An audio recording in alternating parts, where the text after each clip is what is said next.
joining me for your early Saturday morning book publishing conversation. I'm very excited to be here. Yes, I've had multiple cups of coffee at this point. Let's see, I probably had at least 3 K-cups, so you might hear it in my voice and it's how fast I'm talking. So the good news is you can always replay this a little bit slower. So before I bring our guest on stage, I want to welcome her. Her name is Natalie Bourne, and she comes to us from Atlanta, Georgia, born and raised. And she's got more than 20 years of experience as a strategy consultant. Her book is Rockstar, called Set It on Fire. We're going to talk about everything surrounding that book, which I have read from word one to word end, is what I say to my clients. I always read all of our client author books from word one to word end. She's the founder of Innovation Meets Leadership, IML Advisors, and IML Media, where she advises organizations and executive teams on growth, transformation, and strategic alignment. I met her at a conference. We're going to talk a little bit more about that. But she has held executive roles, including VP of Innovation and Senior VP of Business Development for large-scale enterprise-sized clients. And she's even worked to approve 2 U.S. patents. So there's so much I could read about her, but let's meet her and let's welcome her to the stage.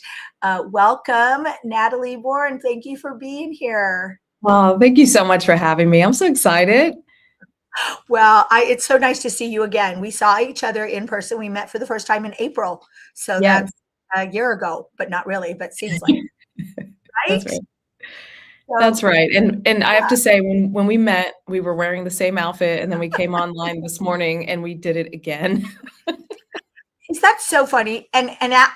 Oh darn it! I was going to have an image ready for this morning's stream, because last night I was at the CEO Exchange event I'd never been to, and everyone was in black and gold, which was their colors. I didn't think about it. I'm in royal blue, and some gal head to toe walks in. So I actually got a picture of her, because I'm like, you know what? Someone taught me about being a twin, and it was Yes. you. And so I took twin pictures, because it was so funny when we met and you called me out, because I was listening kind of to you. You were in this, it was one of my favorite parts of this conference, as you were a speaker there and on the panel. And let's talk about that for a minute. But anyway, you called me out, so to speak, because I was on my phone, and all of a sudden I hear twin, and I'm like, what is she talking about? And it's because we were in head to toe red long suits. Yes. Pantsuits, head to toe, and then we both had a white top underneath. I mean, we were twins. Yes. And I'm happy to be your twin, because you're beautiful. And I'm like, yes, I am related to her. Look how gorgeous she is. So that's so funny. And then today, yeah. So Twin great again. minds.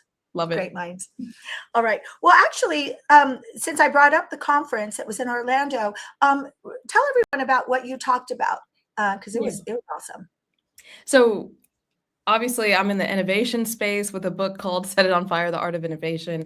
And so Crystal Parker asked me to come and speak on the topic of AI and innovation. And as you know, this space is moving so fast. So we kind of broke everybody up into smaller groups, because we didn't want to just talk to you guys for, an hour like a talking head. So we wanted to break it into smaller teams and have everybody actually engage with the content, figure out what is a problem, a real problem I can solve using AI. And then we talked about AI agents and all these different ways that we can actually engage AI in order for people to be successful in their day-to-day. So it was a blast. I had a really good time talking to everybody and just hearing people's ideas around how they wanted to use AI. Well, it was definitely interactive, which is always the best kind of, speaker situations, at least for me. I love that, as opposed to, like you said, talking head. And I know that it was very well received, because after your speaking, I was waiting to get your book signed that I got, that I love and read. But what I loved is I listened to the feedback from the people that were in line, and they, know what, like you said, it's so changing. I mean, this is such a, so dynamically, changing in huge ways, at huge speed, that no one knows everything. No one can, right? That's right. But then I try to step back and not be surprised so much when I take on clients that haven't used it, or when I talk to colleagues that don't know this or that benefit. You taught me some new benefits, and I'm sure there's like a gazillion more since then.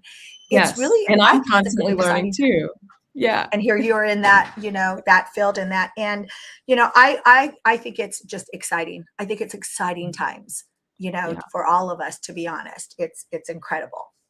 But yeah. all right, so let's jump into your book, because this is all about book publishing and your book. Plus, okay, there's so much I love about your book in addition to the content.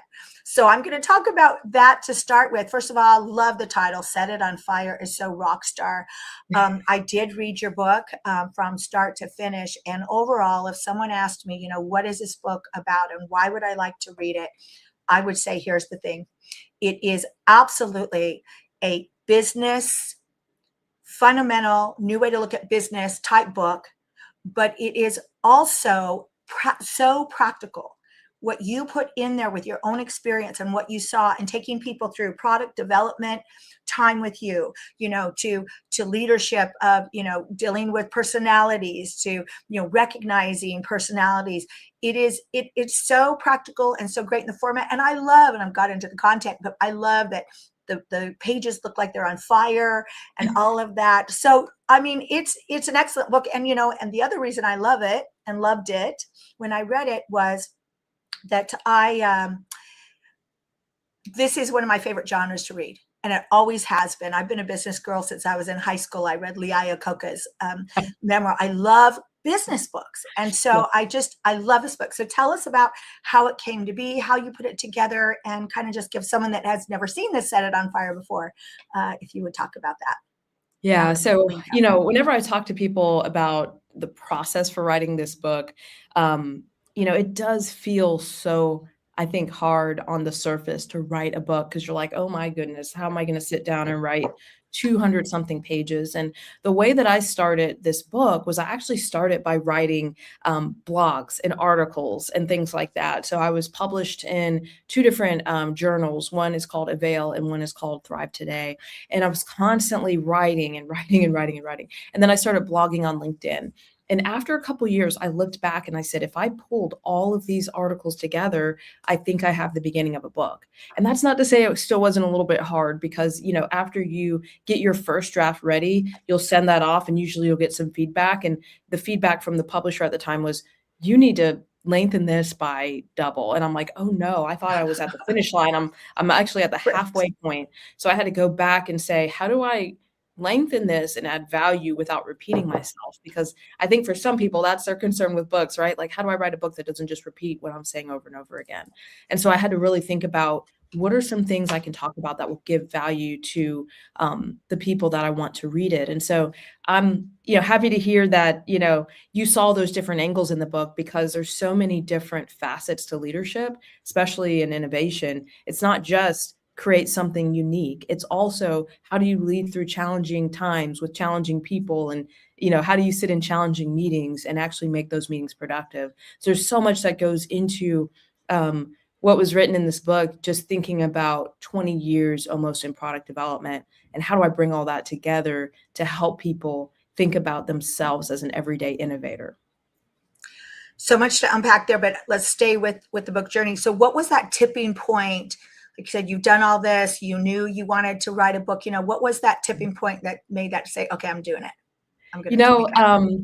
yeah, so part of it too, when I moved into consulting, you kind of have this aha moment of, I'm having the same conversations over and over again. And wouldn't it Yeah. be nice if we could package my experience in a way where I could just hand it to people and almost get them up to speed really fast so that a lot of the concepts I'm introducing to their organization, they can just kind of begin to understand and ideate around. And so I just felt a need to get this in the hands of people. And I think there's this point where you're like, it's not just that I need to do it, I need to do it now. And so often I think we miss our moment because of fear, because we hold our own selves back. We tell ourselves we can't do it, we can't accomplish it. And so oftentimes the biggest barrier that stands in the way of our success is ourself and our own self-doubt. And so it was really moving all of that out of the way and saying, I believe I have a book that will help people work better together, and I need to get that out there.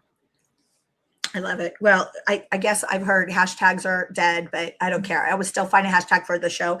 Hashtag I need to do it now. I mean, Yeah. it's true. And I have something that I've been putting off. It's actually not that far around the corner. And finally, I just actually said out loud to myself, okay, just do it. Get Yes. it done. Why am I dragging my feet? I mean, there's 100 reasons why I'm dragging my feet. And you know what? There is a fear factor. Yes. Thanks for bringing that up. As much as I want to tell myself that no, it's not that, you know what? There's an element in there. And a lot of times that overtakes us. So thanks for sharing that. And you had shared too, what you said is something that comes up very common. And I've had this happen with new authors, potential authors, where they say, yeah, the books, I'll ask them, what does the manuscript state in at this point as they come to us? And I have authors that say, yes, it's done. And I'm like, okay. And then I look at the word count and it's 10,000 words. I says, okay, well, like you said, you're halfway there. That's So, right. yeah, it's important to know. And why? So there's two ways, there's two factors that's involved from the publisher's standpoint. One is it's got to be within the word count for the selected genre that a book distributor will accept, that a Yes. book retailer will put on the shelves potentially, that also what a reader will buy. Yes. Right. I'm not going to, I mean, there's no way I can tell you right now, if your book was 100,000 words, there's no way I'd be in the stream saying I read it from cover to cover. Absolutely not. So there's that factor. But then the other way that we've always looked at it, I think a little bit differently, maybe not the most common way that book publishers look at word count is this. I used to never give my potential authors a word count because what I would say is, I want the content. I want you to download the content. And once you download it and our content editor looks at it, she or he is going to prompt you for more and say, okay, Mm. you said this story, now dig in a little bit more on this angle. And we always want more content than less, Yes. right? We always want more. So I really hesitated on saying it should be a certain word count because I don't believe you should ever be writing towards a word count. You should be writing towards the point you're trying to make, and then we can edit it down to I love that. It's I love always been but it's a struggle, and there are it is a struggle because you've got those other elements involved. So I'm so happy that we're talking about that because it's a factor that comes up. um I do, And you said something important that I yeah, wanted to yeah, mention. When you in the business genre, it has to stand up next to the other books that are in the business genre. So, yeah. one of the things that I did when I first kind of was in the process of writing is I just went and sat in Barnes& and Noble. And I sat from far away, and I just stared at the shelves, and I was like, "What's popping out at me?" And it was for me, it was the red books and the orange books, and I was like, "Ooh, those are just popping off the page at me. I wanna go over and grab one of those off the shelf." And so, that's why I decided 1, I mean, my brand is orange, but 2, I just really enjoyed, being able to get a book that kinda pops off the shelf, and so yeah, I mean, I think that there's a whole psychology that goes into it, right? If it's too flimsy, people will think, "Ah, I don't want to pay this much money. There's not a whole lot in there." If it's too large, people are like, I don't have time to read all of these pages, 50 chapters. Like, so I do think that there's a psychology to the end user in terms of what will be enticing for them when they're thinking about your book as well. 100%. It's called the anatomy of the sale. The psychology is the anatomy of the sale, right? And there's like 4 or 5 steps. I think I'm going to cough here. Hang on for 1 second. Talk about what you do today while I cough. Yes, yeah. So while she coughs, my background is in product development. That's why I wrote this book, Set It on Fire, in the innovation space. But really, my premise was a little different, where I want everyone to believe and know that they can innovate. And so that is really the premise behind this book. That's why I wrote it. Is I just want people to know that they can be an everyday innovator. And I start this book out talking about, like, do you ever feel like you're missing something? Because I know growing up, it felt like there was a secret club that people were in that I didn't know about, right? Maybe it's if you work with, maybe in a male dominated environment, you're like, everyone goes plays golf on Friday afternoon and I'm not invited because I don't know how to play. it can feel the same way with innovation. And I wanted to just give people a business innovation playbook that they could wrap their arms around and that they could use in order to be successful in whatever they do, whether you're an entrepreneur starting a new business or whether you have been in a corporate setting for 20 years, just giving people a fresh perspective and a fresh way of looking at innovation. And so that's kind of why I love this book and this content, is because I really want everyone to be able to get their arms around what it means to innovate. Thank you, man. So that's a first one. I guess I get to have the first all the time of coughing on the live stream. I want to unpack a little bit though, because you brought up another great point, and that is that you went to Barnes and Noble and you looked in your genre section at the other books. Yeah. So what we do at CEO Book Publishing is we have, when we're trying to find the book cover, right? Which again is so important and part of that anatomy of the sale. We have a book cover intake form, of course, and basics like, what color do you hate? Yes. What color can't be on there? What color do you love? What is the general feeling? All of that. But then there is, I think it's like question 9. It's like maybe 11 questions. Mm-hmm. Question 9 says, go to a retailer, go to some bookstore if you're able to, and go to the genre of your book. People say, well, I went to the fiction section. I'm like, we're writing a nonfiction, cookbook. So go to the cookbook section. So go to the section where your book is resident and go to the shelves, and then pick out the books that grab you. Yes. And then put them on the shelves and then sit back. And why does it grab you? Is it the orange color? Mm-hmm. Is it the font? Look how great your font is. What is it? Is it that, it's just loud and big? Or is it that you like the cursiveness and the subtleness of the background, so that you can really define it? Because it's hard to describe that unless you're actually looking at it and seeing it there. And we're all drawn to what we like and what we don't like, just right. Instinctively. And you've got to love your book, and it's got to be a marketable, amazing book cover that encourages people to grab it. So, and then we tell, authors that don't necessarily have a book retailer by them, then go online. Mm-hmm. Search online for that. But so, yeah, you did. No one even had to tell you that. You just figured it out. You're so smart.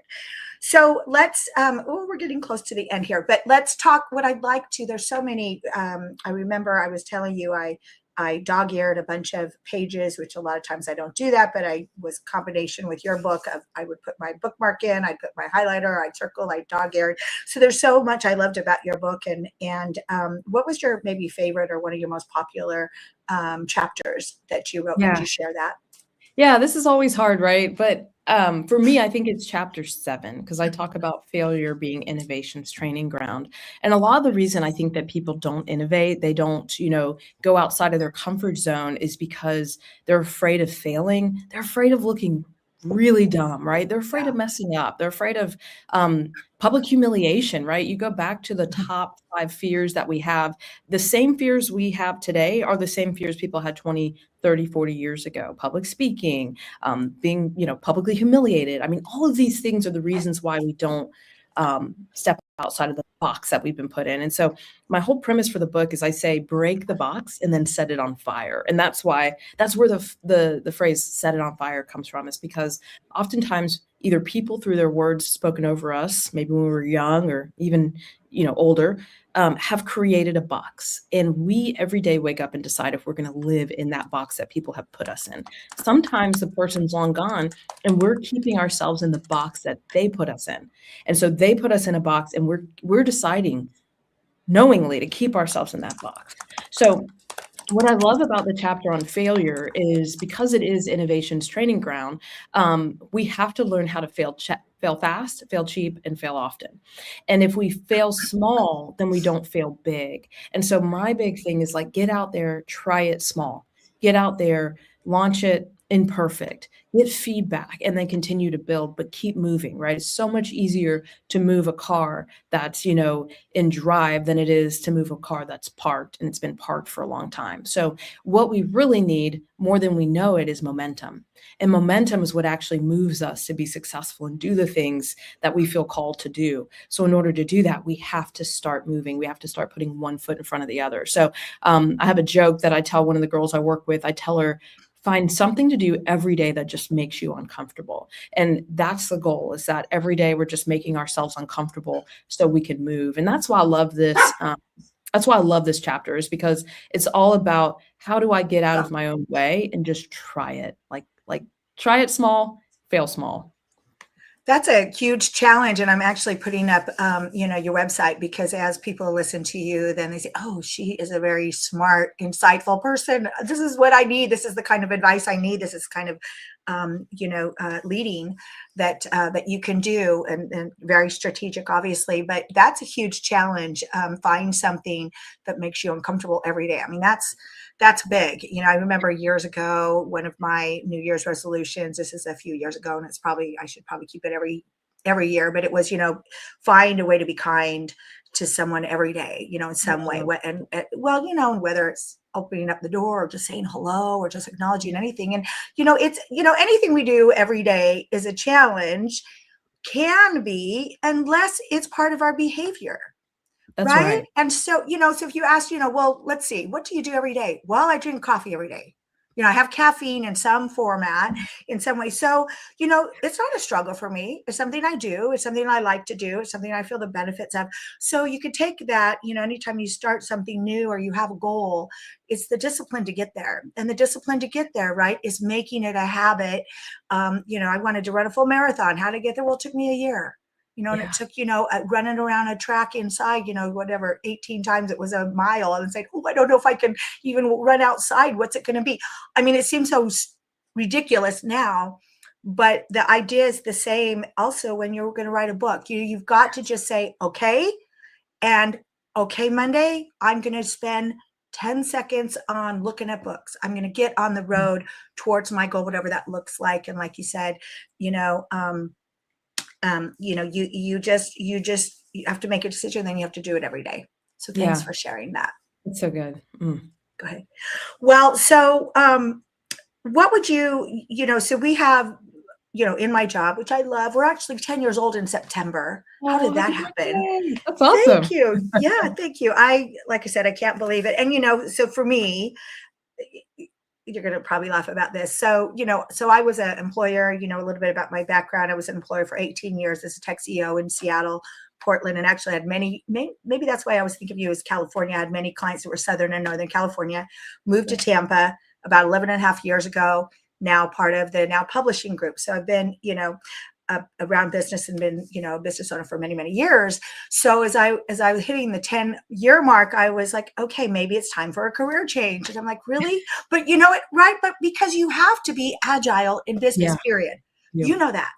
you And the do. people that aren't, they're dinosaurs and they're not in business anymore, right? And Yes. so I'm like, hold it. Maybe 10 years of doing books is too much, but you get your stride too. So what do you think about that concept, business concept? I love the concept of reinvention. There's something I say in the book, which is like, you have to disrupt yourself before you're disrupted. And that's exactly what you did with your mindset. You said, let's think about something completely different. Let's disrupt my normal pattern of thinking and think outside the box. And that's one of the things that's so critical in business. And I do share some stories in the book about people who did not disrupt themselves. And so how they spent millions and millions of dollars on things that were obsolete, that were Yeah. no longer relevant. So I think it's so important that we get ourselves in an environment where we're constantly learning. Podcasts like this, where we're constantly learning and growing from one another. Also, reading is so important, I think, in our journey, listening to podcasts, doing what we can to get our thinking up to a higher level. We are the top 10 people we hang around, right? So when we think about who we're hanging around, if they're not growing, we're not growing. So we've got to be around people who are growing, who are thinking differently, and we have to constantly be expanding our horizon, doing something that we are, is going to make us uncomfortable every day. And so I know that sounds crazy and maybe a little hard, but I think that's the power of innovation. That's the power of growth, is that we're constantly pushing ourselves outside of our boundaries. So if you're thinking about writing a book, here is your sign. You need to do it, and you need to do it now, because Yeah. some people I talk to, they're like, oh, I kind of missed my moment 3 years ago. I'm like, the next best time is now. So you got to get started today.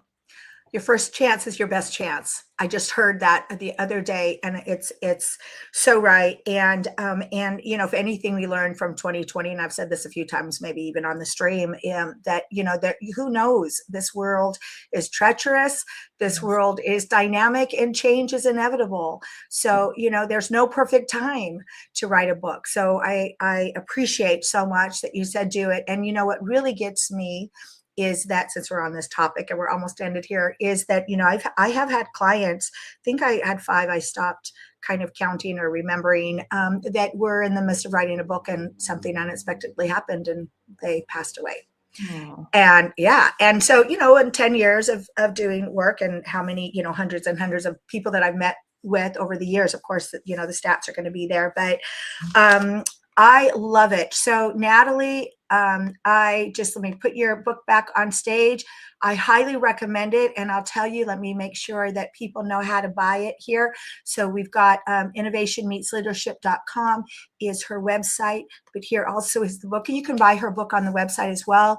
But I got to tell you, I don't always read from cover to cover my guests' books. I always read my clients, my book publishing clients' books from cover to cover, of course, because that's our business and our company, but I don't always have the time. I'll sometimes skim, but your book was very interesting, was kept me engaged, was so right on. I'm like, yes, 100%.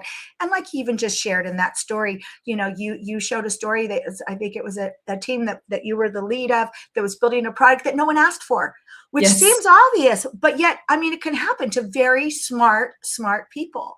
yes. So again, growing and learning and knowing and innovation and all tech that you share. I thank you so much for being a part of this stream. And thank you all. Please connect with Natalie. She's got wonderful content on LinkedIn as well. I'm a big LinkedIn fan. So please connect with Natalie Bourne. And thank you for being our guest author. Oh, thank you so much for having me. This was an absolute blast. And I just want to read this quote to us real quick from Les Brown. It says, "The graveyard is the richest place on earth because it's here where you'll find all the hopes and dreams that were never fulfilled, the books that were never written, the songs that were never sung, the inventions that were never shared." So let that not be true of us who listen to this today. Thanks for having me.